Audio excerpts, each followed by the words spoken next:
Bonsoir et bienvenue dans cette conférence sur l'histoire du X. Ce soir, je vais vous parler bien entendu des équations de l'Antiquité à nos jours. Pourquoi l'histoire du X? Eh bien parce que les mathématiques, c'est principalement le fait de poser des problèmes, de les mettre en équation et de les résoudre, et donc de trouver cette fameuse inconnue, le X, qui peut être soit un nombre, une fonction, un objet, que sais-je, tout plein de choses qui ont évolué au fil de l'histoire, et qui ont permis à l'homme de changer sa vision de l'univers et de faire de grandes découvertes que je vais vous présenter ce soir. Notre histoire commence dans l'Antiquité grecque, aux alentours de moins 2000 avant Jésus-Christ, avec l'école d'Athènes, représentée par ce tableau qui date en fait de la Renaissance. Sur ce tableau, on voit au centre Platon et à sa droite Aristote, les deux principaux penseurs grecs, et en bas à gauche, Pythagore en toche blanche, et à droite, entouré de ses étudiants, Euclide, qui était un grand géomètre. Pythagore de Samos, c'était le premier grand arithméticien, c'est-à-dire le premier grand technicien des nombres, et c'est lui qui a inventé le terme de mathématikos, qui signifie savoir, ou plutôt ce que l'on peut savoir, ce que l'on veut apprendre, et mathématikos désigne à l'époque l'ensemble des connaissances. C'est pour ça qu'on dit aujourd'hui les mathématiques au pluriel, parce que on parle de l'ensemble des connaissances. Pour Pythagore donc, tout est nombre, que ce soit la musique, les mathématiques, mais aussi la nature, et par nombre il entend les entiers naturels, donc 1, 2, 3, 4, 5, mais aussi les rapports de nombres, un demi, un tiers, un quart, etc. Les Grecs ne connaissent pas ni le zéro ni l'infini. Pourtant, en étudiant ces nombres classiques, ils tombent sur des grandeurs incommensurables, qui sont des nombres qui ne peuvent pas s'exprimer sous forme de fractions. Notamment, en appliquant le fameux théorème de Pythagore, c carré égale a carré plus b carré, si on prend a et b égale à 1, on trouve c égale racine de 2. Et racine de 2, eh bien c'est un nombre qui ne peut pas s'exprimer sous la forme d'un nombre divisé par un autre. La démonstration ici, que je ne vais pas détailler, montre qu'en fait, si on essaye de trouver racine de 2 sous forme de fraction, eh bien on arrive à une contradiction. Donc ce nombre racine de 2, eh bien soit il n'existe pas et toutes les maths sont fausses, soit on est obligé d'admettre son existence. On raconte que le pythagoricien qui découvert cette vérité a été assassiné pour éviter de révéler le fait que, finalement, tout n'est peut-être pas nombre. Un peu plus tard, Euclide monte à Alexandrie, en ancienne Égypte, une école de mathématiques où il reçoit des élèves de tous les milieux et il reçoit bien entendu le roi, à qui il affirme qu'en géométrie il n'y a pas de voie royale, et il se met à développer, ou plutôt à construire, le plus grand livre de mathématiques de tous les temps, qui est les éléments d'Euclide. Dans les éléments d'Euclide, il construit en partant des définitions basiques, comme la définition du point, la définition de la ligne, et d'autres axiomes de base, eh bien il va construire toute la géométrie qui, plus de 2000 ans plus tard, est encore valable. Dans cette géométrie, il part de 5 axiomes de base, notamment le premier axiome qui dit que par 2 points passe une seule droite, le deuxième axiome qui dit que par un segment peut être prolongé en droite, un troisième axiome qui dit que par un point et une distance, on peut définir un cercle, le quatrième nous dit que tous les angles droits sont égaux, et le cinquième, que la somme des angles d'un triangle fait 180 degrés. Et c'est ce cinquième axiome qui, pendant plus de 2000 ans, va poser des problèmes parce que tous les mathématiciens soupçonnent soit qu'il est faux, soit qu'on peut le démontrer à partir des 4 autres. Mais pourtant, pendant plus de 2000 ans, cet axiome reste vrai, et il est encore aujourd'hui en grande partie. Un peu plus tard, au Moyen-Âge, en Orient et au Moyen-Orient, on découvre une autre façon de faire les mathématiques, puisque les Grecs faisaient essentiellement de la géométrie et des calculs sur les nombres entiers, les nombres rationnels, eh bien, les Indiens, les premiers, vont développer des mathématiques à partir de concepts nouveaux, notamment le zéro, l'infini, le zéro qui en indien se dit sunya, qui est l'origine étymologique de zéro, qui veut dire en fait la vacuité, le vide, et l'infini, le purna, qui signifie l'infini de l'univers et au contraire la complétude. Et donc avec ces critères qui sont d'ordre presque religieux, eh bien les Indiens, et notamment Brahmagupta, qui est un enseignant et un astronome, va rédiger aux alentours de 600 après Jésus-Christ un livre dans lequel il explique non seulement les 10 chiffres indiens qui permettent de rédiger des équations et des problèmes numériques, et aussi les fameuses règles du zéro, c'est-à-dire un nombre moins lui-même est égal à zéro, moins par moins ça fait plus, ou encore 0 plus 0 égale 0. Et là, il y a plusieurs nouveautés, notamment le zéro, bien entendu, mais aussi les nombres négatifs. Les nombres négatifs qui déjà à l'époque permettent de faire de la comptabilité pour notamment compter les crédits, les nombres positifs, et les pertes, les nombres négatifs. Donc les Indiens sont beaucoup en avance par rapport à l'Europe et par rapport aux Grecs même, mais en fait ils ont une approche complémentaire, ils ont une approche plus algébrique, algorithmique on va dire, par rapport aux Grecs qui eux ont une approche géométrique. Et toujours au Moyen-Orient, un peu plus tard, Muhammad ibn Musa al-Khwarizmi, qu'on appelle aujourd'hui al-Khwarizmi, c'est le mathématicien et le géographe officiel de l'empire d'Abbasside, qui est gouverné par le calife Al-Mamoun. Al-Mamoun, c'est l'un des descendants de l'oncle de Mahomet, et Al-Mamoun donc charge Al-Khwarizmi de faire le tour de son royaume, qui à l'époque est le plus grand royaume du monde, qui couvre depuis l'Inde jusqu'aux frontières de l'Europe, pour tracer les contours, pour faire une carte. Et en faisant ce voyage, Al-Khwarizmi découvre les mathématiques indiennes et découvre le livre de Brahmagupta. Et à son retour, il va écrire lui aussi un livre dans lequel il transmet cette connaissance et en adaptant bien sûr les chiffres indo-arabes plutôt. Et son livre donc va s'appeler le Kitab al-Mukassar fi Hisab al-Jabr wal-Mukabala, ce qui signifie le récit d'équilibre et de complétion, c'est-à-dire l'art qui vise à équilibrer et à compléter une équation pour en trouver la solution. Et notamment, il sait résoudre les équations du premier degré, donc les équations en x, et les équations du deuxième degré, les équations en x carré. Pendant ce temps, ou plutôt un peu plus tard en Europe, à la milieu-fin du Moyen-Âge, on a pris un retard considérable. En effet, les Européens, comme on le voit ici à gauche, calculent toujours avec l'abaque, qui date de l'Antiquité, et qui consiste à aligner des petits cailloux sur des tablettes pour compter les dizaines, les centaines, et qui prend en réalité beaucoup plus de temps, bien sûr, qu'un calcul avec les chiffres arabes, comme on le voit à droite, qui lui est beaucoup plus rapide.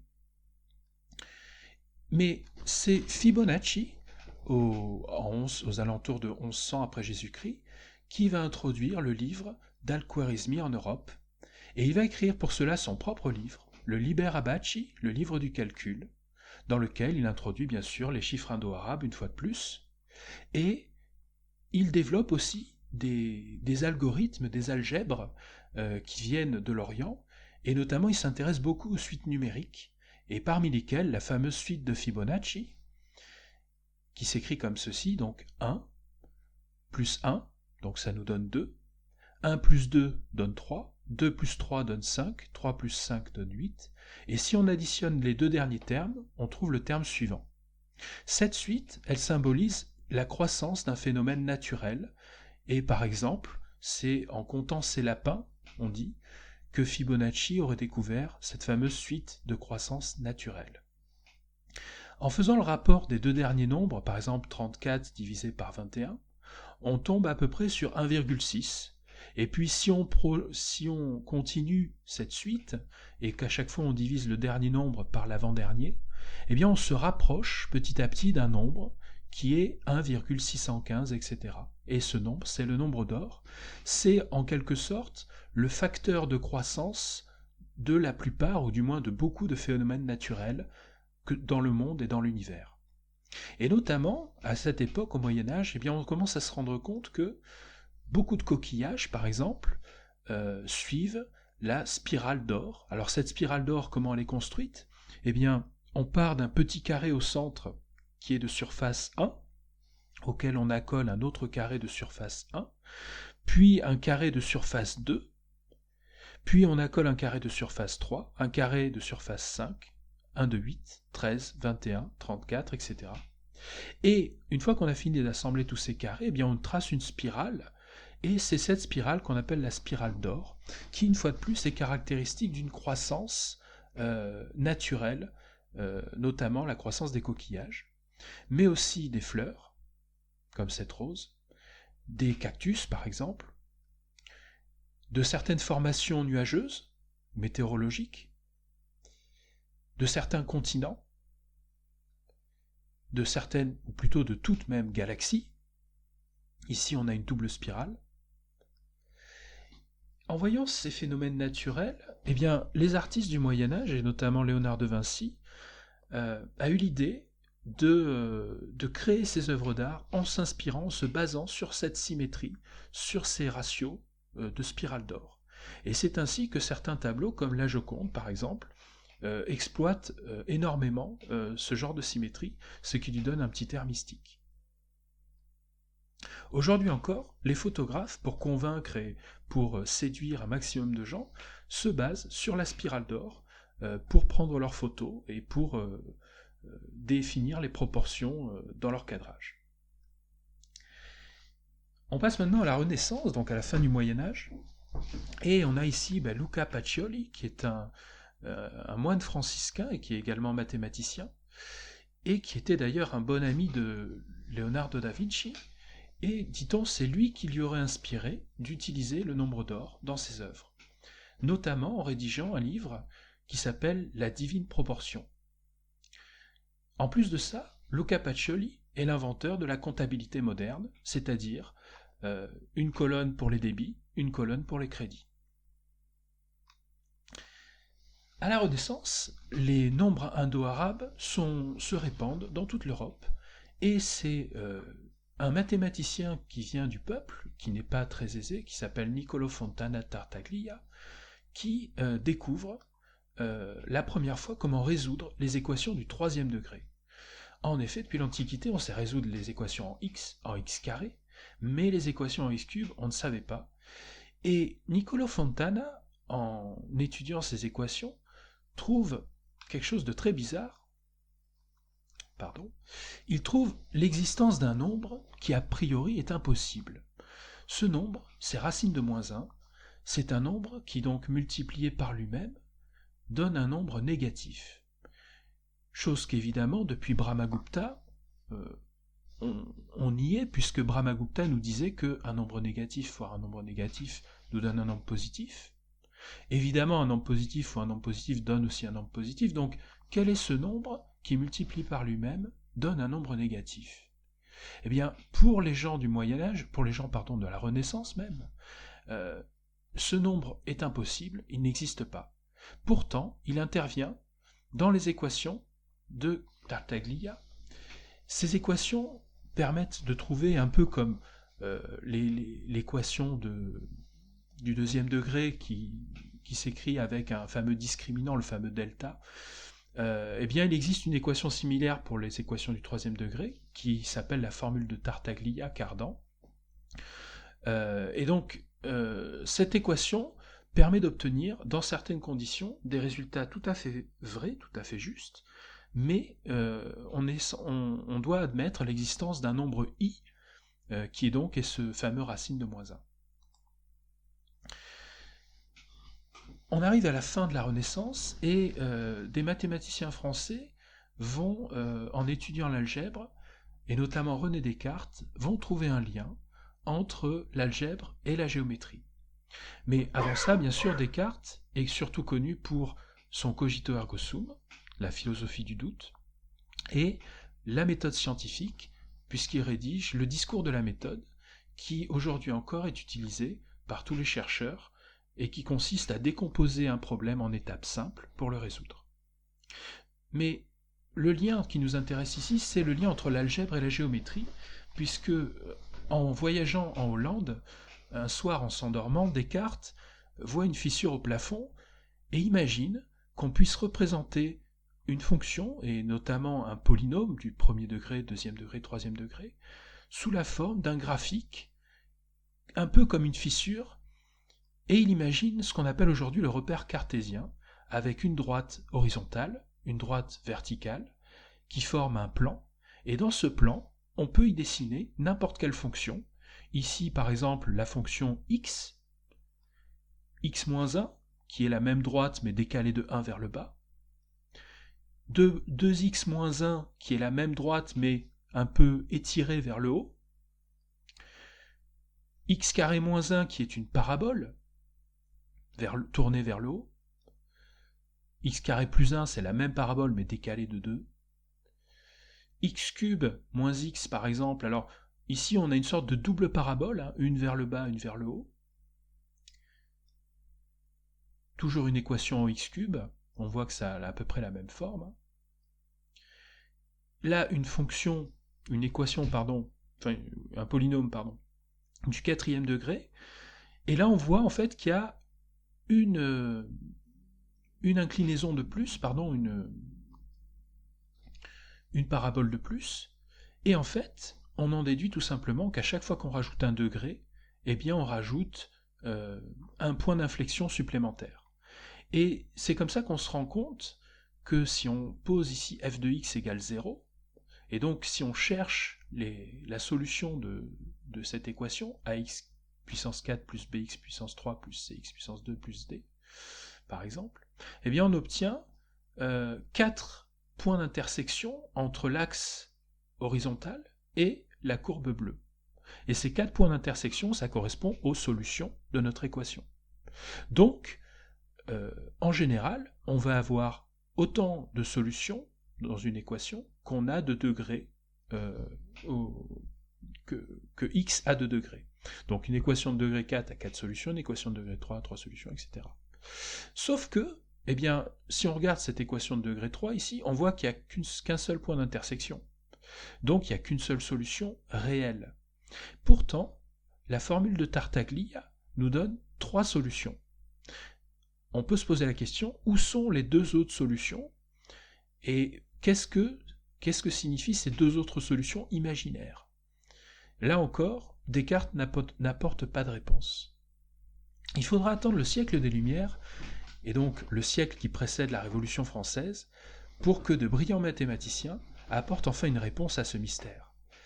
Ici, on voit un tableau de Colbert, en bleu, qui présente l'Académie française au roi Louis XIV. À cette époque, dans toute l'Europe fleurissent des académies de sciences qui se donnent pour mission de résumer tout le savoir, de le rédiger sous forme d'encyclopédie, de dictionnaire, et de réunir des grands penseurs, et c'est aussi à cette époque que naissent les loges, par exemple les clubs de réflexion, les loges maçonniques. Et donc cette époque, le siècle des Lumières, va apporter véritablement une explosion en matière de philosophie, en matière de science. Et le plus grand mathématicien, dit-on, de tous les temps, c'est Carl Friedrich Gauss, le prince des mathématiques, qui a apporté sans doute dans ce domaine bien plus que la plupart des autres mathématiciens, et notamment le fait que les nombres imaginaires existent autant que les nombres réels. Il va donner un sens au nombre i, et il va appeler en fait ce qu'on appelait à l'époque les nombres réels et les nombres imaginaires, eh bien il les réunit dans un concept qu'il appelle lui les nombres complexes. Et il trouve un lien entre l'algèbre complexe et la géométrie. Donc il va faire en fait le même travail qu'a fait Descartes, sauf que lui, il va inclure dans cette représentation géométrique, il va inclure le fameux nombre i que jusque-là on ne savait pas placer sur un graphique. Alors comment placer le nombre i sur un graphique, on va le voir tout à l'heure, mais avant cela, une dernière découverte, une démonstration même que fait Gauss, c'est la démonstration dont je vous parlais un peu tout à l'heure, enfin le résultat dont je vous parlais tout à l'heure, c'est de dire que toute équation de degré n admet n solutions. Alors on a vu tout à l'heure qu'il n'y avait pas toujours n solutions réelles, mais il y a toujours n solutions complexes, puisque si on accepte les nombres imaginaires, eh bien on accepte que, par exemple, les 3 solutions de Tartaglia, même si sur les 3 solutions il y a 2 solutions imaginaires, eh bien en fait, il y a bien 3 solutions complexes en tout. Alors, comment visualiser le nombre i? Gauss nous explique qu'il faut voir d'abord la multiplication comme étant une transformation de la droite des réels. Ici, j'ai représenté la droite des réels. Alors on va placer le 0 sur cette droite, on va placer le 1, et maintenant si on cherche à multiplier 1 par 2, qu'est-ce qui va se passer? On va étirer la droite jusqu'à ce que le 1 se transforme en 2. Autrement dit, on a dilaté la droite sur l'axe horizontal. Si maintenant je repars de mon nombre 1 et que je veux aller en 1/2 par exemple, eh bien qu'est-ce que je vais faire? Je vais compresser la droite sur elle-même, donc je vais la tasser, et donc la multiplication par un nombre inférieur à 1, ça revient à compresser la droite des réels. La multiplication par un nombre supérieur à 1, ça la dilate, la multiplication par un nombre inférieur, ça la compresse. Qu'est-ce qui se passe maintenant si je multiplie par un nombre négatif? Eh bien en fait, la droite des réels se retourne, elle fait une rotation à 180 degrés, et le 1 passe en moins 1. Alors Gauss se pose la question, puisqu'on cherche un nombre, le nombre i, ce nombre i, il a une particularité, c'est que quand on le multiplie par lui-même, il devient moins 1. Alors, que se passe-t-il si on part du nombre 1 et qu'on multiplie une fois par i, et qu'ensuite on remultiplie par i?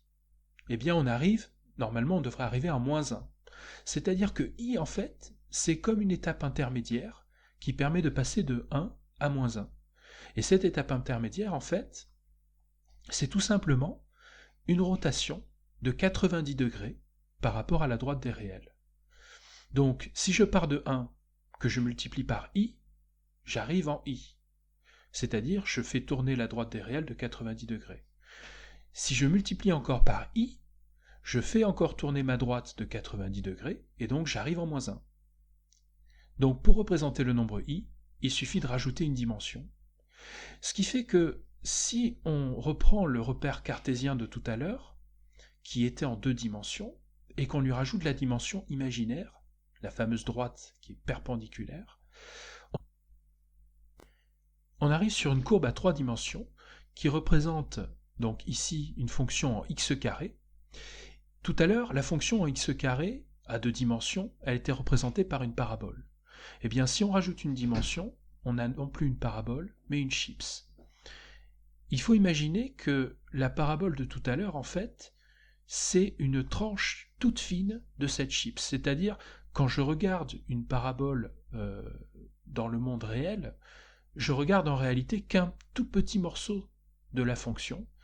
Et si on inclut les nombres complexes, les nombres imaginaires, c'est là qu'on voit la parabole dans son entièreté, et en réalité on voit que c'est pas une parabole, que c'est une chips. Et donc c'est là où on voit que les 2 solutions complexes qui existent correspondent aux endroits où la chips touche le sol, c'est-à-dire où la courbe touche le niveau 0. La même fonction en x3, ici on a une sorte de tutu, et on voit effectivement que le tutu touche le sol en 3 endroits, et donc les fonctions en x3 ont bien 3 solutions complexes. Une dernière grande découverte de Gauss, c'est le fait que le 5e axiome d'Euclide, la somme des angles d'un triangle, ne fait pas toujours 180 degrés.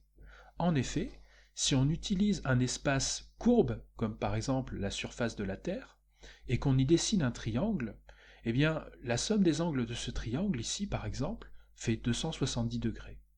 Donc le 5e axiome d'Euclide n'est pas toujours vrai, et c'est notamment le cas lorsqu'on est dans un espace courbe.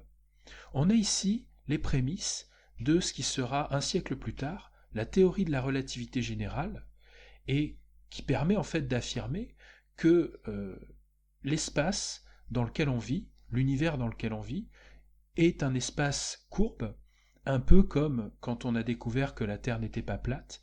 Eh bien l'univers non plus, l'espace lui-même n'est pas plat, l'espace est également courbe. C'est pour ça que le cinquième axiome d'Euclide n'est pas toujours vrai. Mais revenons aux équations. Et on a résolu jusqu'ici les équations du premier degré, du deuxième degré, du troisième degré. Et au Moyen-Âge, on apprend aussi, à la Renaissance plutôt, on apprend à résoudre les équations du quatrième degré. Mais pendant 300 ans environ, on n'arrive pas à résoudre les équations du cinquième degré, du sixième degré, et parlons pas des autres. On se pose la question de savoir, est-ce qu'il existe des formules pour résoudre ces équations ? Et c'est un jeune mathématicien de 20 ans, Évariste Galois, un Français, qui va faire cette découverte extraordinaire, qui nous dit qu'il n'existe pas de formule pour résoudre les équations de degré 5 ou plus. Alors comment il trouve ce résultat ? Eh bien le plus étonnant, c'est qu'il trouve ce résultat sans faire un seul calcul. Il invente pour ça une nouvelle théorie, qui n'est pas basée sur les nombres, qui n'est pas basée sur les équations, qui s'appelle la théorie des groupes. La théorie des groupes, ça consiste à considérer l'ensemble des nombres entiers, l'ensemble des nombres réels, l'ensemble des nombres complexes, et à considérer toutes les combinaisons qui existent, c'est-à-dire l'addition, la multiplication, la division, donc toutes les combinaisons qui existent entre ces nombres, et on va définir un certain nombre de symétries, on va dire, sur ces groupes.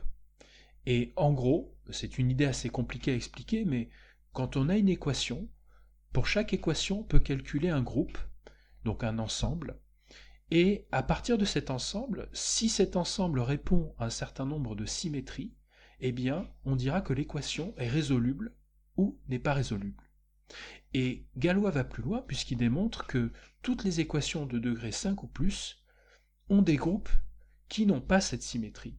Et donc, toutes les équations de degré 5 ou plus ne sont pas résolubles comme on avait pu le faire pour les équations de degré 1, 2 ou 3.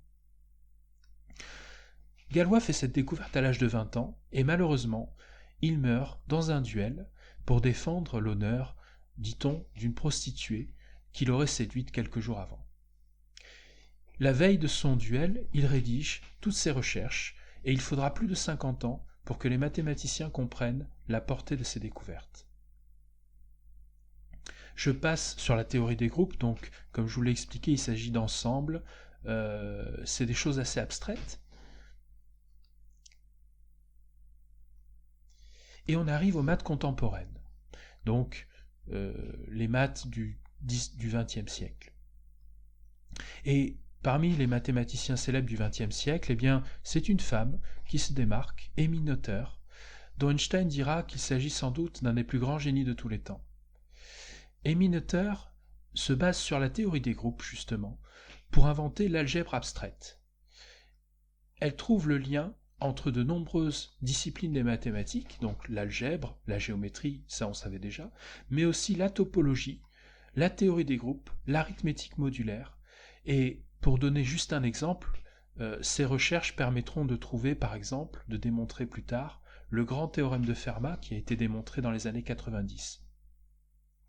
Emmy Noether est surtout connu pour son théorème qui est très utilisé en physique, puisqu'il a été le prémisse également de la relativité générale.